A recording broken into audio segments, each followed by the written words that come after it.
Hello, everyone. Welcome back to the Abundant Wednesdays. My business partner, Nina McNamara, and myself, Shelley Hagan, are here today. We have some guests with us from Vancouver.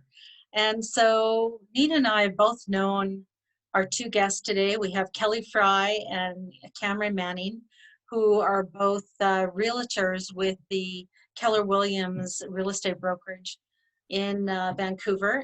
And we've known each other for a long time.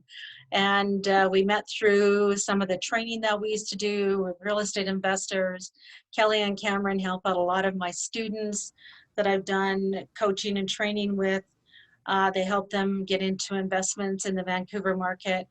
And, we've just known each other a long time. And there's, lots of things have been happening. The market's been really hot.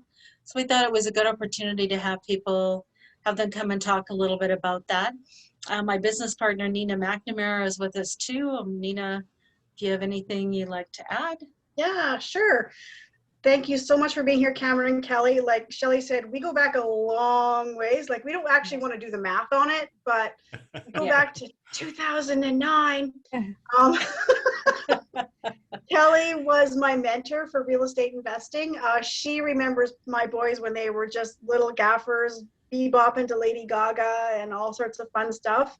And I was just telling Shelley that Cameron, we were in classes together, and you were probably one of the very first other investor students that I made a connection with, that I sat down, I talked to you, and I just like, cool, this is my surroundings now. These are my people. Yep. And Cameron, you were the one, right? So that I decided like, okay, I can get outside my comfort zone and talk to more people. So I think it's so awesome that we have the two of you here with us. And you guys have gone and done some amazing things with your own real estate investing and your own careers. And with being a realtors yourself, you are geared to help investors. You have that mindset, you have that knowledge. And being in one of the probably hottest markets in Canada, which can be probably a good thing and a bad thing, right? So can you guys kind of describe to us what's happening in Vancouver, what's hot, what's not, and take her away. Sounds good. I'll defer to Kelly to start there. Well, we've had an exceptionally hot market in the last year. As you said, it's been great on one hand, but it's been bad on the other. It's been good for sellers, but it's been bad for buyers. It's been extremely difficult to help people get into the market. Everything was in multiple offers. Everything was subject free. And for a listing agent to have to handle 26 offers at an offer presentation is extremely stressful. Everybody thinks, oh, it's so great, you're going to get the sale. But we much prefer a more tempered market with maybe one or two offers and the ability to, take a breather, because there's no breathing in this market. However, in the last 3 weeks, we've seen a complete shift. And we don't know if it's because of the war in the Ukraine. It happened before interest rates moved. And, the realtors are all on social media discussing it. But we're definitely seeing either zero offers or maybe one offer. And we're starting. Interesting. That's very interesting. I think part of the thing too with that, I mean, there's a lot of external forces. Again, she mentioned interest rates going up, but we've seen a significant influx in the spring market here of listings as well.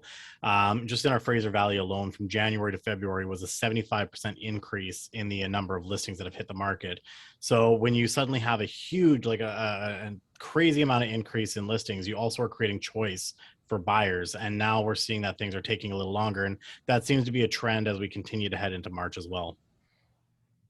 Yeah. And quite honestly, we're relieved because we couldn't continue at the pace we were going.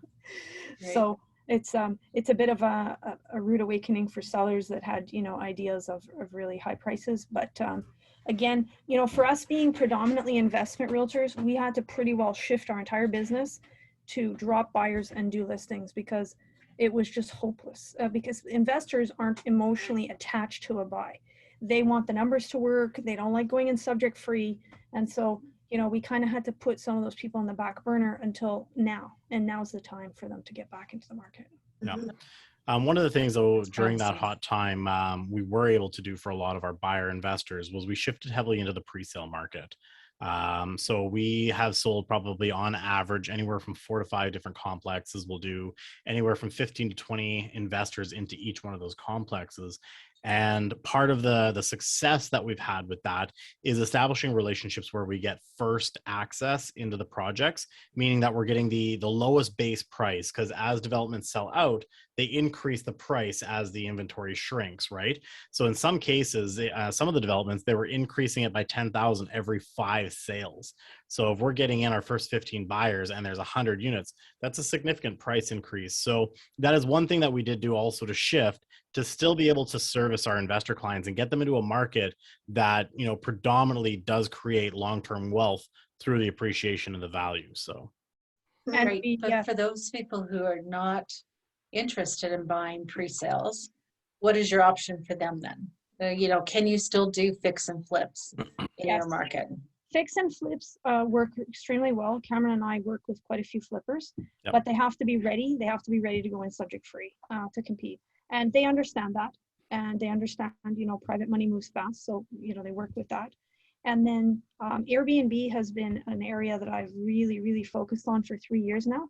And one of the reasons that I've done it and I moved it across multiple regions is so that I could get a good handle on the daily rates and the business itself, so that I could teach other investors how to make good cash flow, even in a market with rising prices. And, you know, my portfolio runs at about 92% occupancy across 16 units right now. So it's usually, I would say from the analysis I've done, 40 to 75% premium on what regular rent would be. Okay, That's the Airbnb strategy? Yeah. Hmm. It works extremely well in the suburbs, which is where I've tested it. A lot of people think of Vancouver tourism for Airbnb, but actually I've done the opposite. I've gone further out, worked with cheaper properties and turned them into Airbnb. And what's happened is many of those areas have really bad hotels. So it's really easy to compete against them. Mhm. And then another strategy with the Airbnb was mixing in the pre-sales with the Airbnb. So you get in at the early stages, so you're getting those price ups. 2 years down the road, you've gained the market growth, so you can close on the unit, then furnish it, turn it into an Airbnb. And by getting in early and getting on council, and sometimes because we have enough clients all in one building, we can kind of stack the council. We keep those buildings Airbnb friendly, and that way our clients are able to maximize their cash flow. So there are still some options for investors right now. Oh, And- absolutely. That's good. Yeah. And as you were saying, Kelly, that everything was so busy and you were handling so many offers, you probably weren't given the chance to actually get to know your clients. And like you are now with the single offers, now you can actually take more time with them and counsel them a little bit further on, you know, the different strategies and stuff like that. Whereas when you're having so many offers coming in for a property, you're boggled down. You can't take that time. So Yeah. that'll be really good for the term. Yeah, we definitely now we can put together deals and get cash flow properties together for investors and present them to them. And now we can go in with conditions subject to financing, subject to inspection, so they don't have to worry. They don't have to face competition, so they stand a good chance of securing properties. So yeah, it's good. That is good, because that's one of the first things we learn as investors is you don't go in without conditions, right? Because you have to have that backup plan to get out, and you have to have the strategies to get out. So then all of a sudden you're stuck in a situation. It would be terrifying to be going in against the grain that you've been taught. So excellent. Well, in that case too, we had to learn how to do all of our due diligence in a short amount of time, so that when we did go in, we did pre-inspections, we had our mortgage fully lined up. Like we had to get a lot of legwork done before we'd write that offer, knowing we have to go subject free, again, to protect both the investor from anything coming up, and at the same time ensuring that we are in a competitive position to be able to buy that home. So we were still doing it, but it was a lot of initial legwork versus more compressed. And it's not so much what you're taught about tie it up and due diligence later. It's due diligence first, then bid, right? So excellent plan. Right on. Yes, very good. And what about the rent to own market out there? I know that Kelly, you've done a lot of rent to owns in your area. Well, I mean, the biggest challenge with that became that in the past, we would take the rent to own client out shopping to find a property, and then we would secure the investor after. Well, that was impossible in this market because you'd have to go in subject free to buy the property for them. So we'd have to have the investor in advance, ready to go subject free. So we kind of had to put them on hold for a while because it just wasn't feasible. Right. So are you looking to gear that back up again? Yeah, it will naturally gear back up again now based upon the change that we're experiencing. The market's kind of calms down. And your typical inventory for that was like a townhouse in a lot of cases, right? Entry level price point. Yeah, I mean, we used to do a lot of detached, but then with where prices, we graduated down to townhouses and ultimately condos too, just because of price, really. Right. Okay. Well, it's good to know. So some changes that have been happening out there just recently. Yeah. You have to, as a real estate investor and a realtor, you have to be flexible, right? And the market changes. You never know why, what's going on. And you have no idea. Ever since Yeah. COVID hit, like realtors had to reinvent themselves because we had to figure out how to virtually sell properties. We couldn't host open houses. People were afraid of listing, like you name it. We got hit with it, and video became so important. Yes. Yeah, Yes. Completely changed our world, right? Zoom. absolutely. Absolutely. If it wasn't for Zoom, I wouldn't see anybody anymore. I know. It's so nice to actually start to get out and do live meetings again, Yes. to actually sit across from somebody face to face. So that's great. We've been enjoying that quite a bit as well, because again, you just don't have the same connection, especially as a speaker. And I know both of you have been on stage many times, but when you're landing a joke or trying to get a point across and everyone's got their cameras off on a Zoom and you're like, all right, Yeah. okay. Whereas you're live in person, you get that immediate response. You're like, all right. Yes. Yes. You can gauge the whole energy of the room so much easier, right? Absolutely. Otherwise, you just sit there and talk to yourself on Zoom as you're training. Yeah, absolutely. Well, we've all done that, but not in front of a camera. So yeah. So, well, that was great. We really appreciate you guys coming on and talking to us. It was very good information, timely, certainly, because of what's going on.